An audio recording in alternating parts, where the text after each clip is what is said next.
Have you noticed all the programs Joe Biden wants to have that will give money away? Man, at the rate of taking money from one group of citizens to give to another, you need a scientific calculator to keep up with this stuff. I mean, I can't. Because Joe, he wants to be charity in chief. Forget that commander in chief crap. He wants the federal government to be all about giving stuff away. Charity.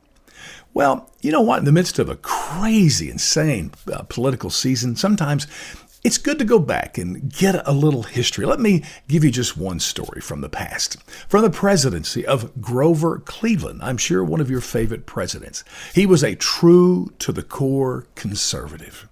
He was famous for vetoing bills from Congress, especially those where there's transferring money from one group to the next. His most famous veto was called the Texas Seed Bill.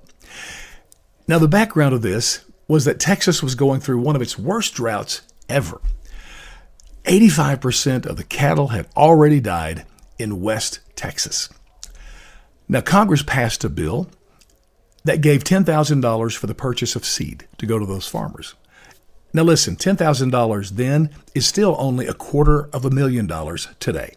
I mean, can you imagine Congress doing anything that small? They'd probably say $250,000, that's all we need. Well, hey, let's round it off to at least $1 billion.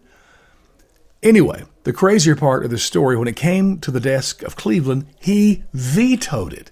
And allow me to read to you exact quote from Cleveland in his veto message. He said first, quote, "I can find no warrant for such an appropriation in the Constitution." What?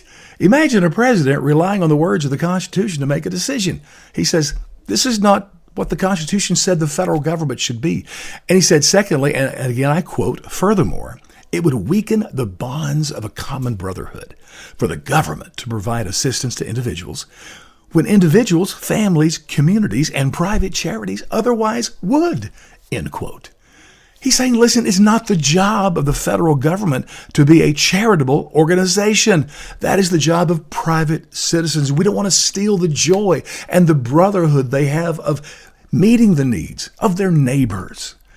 Not to mention, you'd wipe out all the abuse and fraud and waste that happens when the federal government is trying to send these ridiculous programs out. So you know what? I know we are so far removed from that way of thinking now. It's just insane.